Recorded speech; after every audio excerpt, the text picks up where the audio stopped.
Story: The Road That Doesn't End. When I was 19, I worked nights at a gas station just outside town. It wasn't glamorous, but I liked the quiet. Most nights, after 1 in the morning, the place went dead.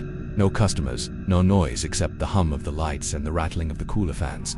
One night in late October, the manager had me cover a double shift. He said kids like to screw around near Halloween, and he wanted someone there to keep watch. I didn't mind, but that was the night I first heard about the road. Around 3 in the morning, a man stumbled in. Skin was pale, his eyes ringed with shadows. His hands shook as he dug out change for coffee. I asked if he was all right. He didn't. He answer right away, just stared at me like he was trying to remember how to speak. Finally, he whispered, "Don't take the West Road." I frowned, thinking he was drunk.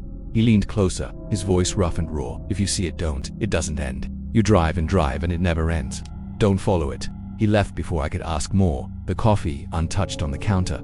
The next morning, I told my friends about him. They laughed, said he was crazy, maybe high. I laughed too, but the word stuck in my head. A road that doesn't end. For weeks I thought about it every time I drove home. The gas station sat right where the highway split. East into town, west into forest and farmland.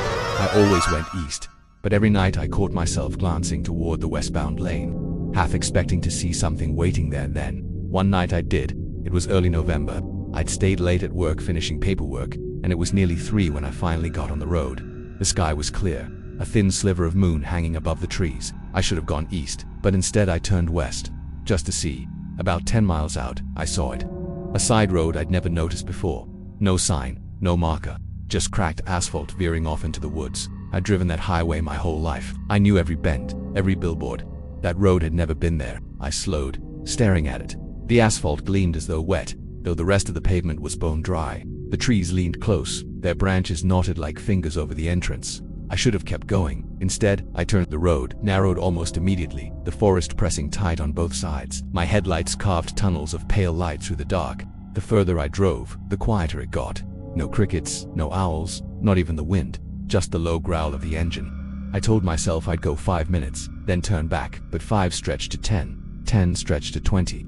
The road twisted and curled, but never ended. There were no intersections, no driveways, no mailboxes, just asphalt unspooling endlessly forward. My chest tightened. I checked my phone, no signal. Tried the radio static. That's when I saw him, a man walking on the side of the road. His clothes were ragged, his skin pale. He didn't look up as I passed, just shuffled along, arms limp at his sides. My stomach dropped. It was the man from the gas station. I slammed the brakes, heart hammering, staring into the rear view. But the road behind me was empty.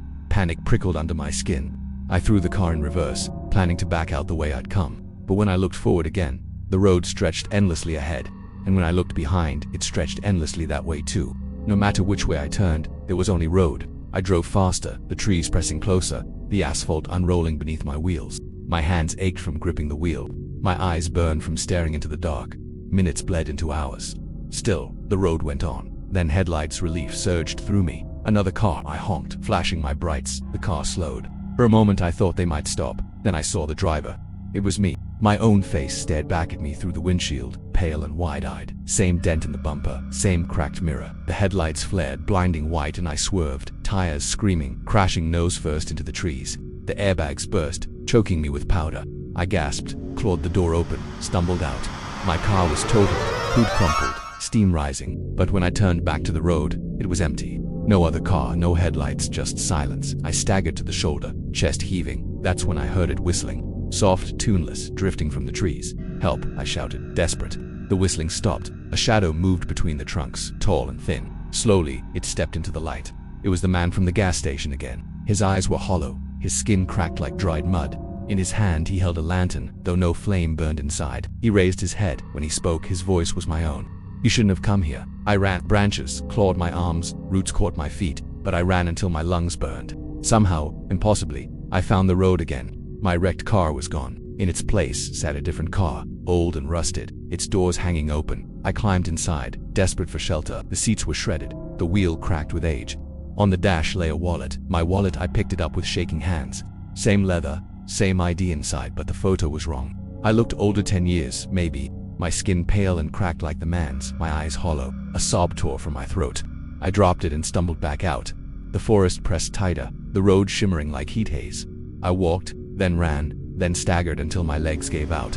Finally I saw light, faint, glowing like dawn. I crawled toward it, tears streaking my face. The trees thinned, the air lightened, and I stumbled onto pavement. It was the highway. I collapsed, sobbing. Cars rushed past, horns blaring. Somehow, I had made it back.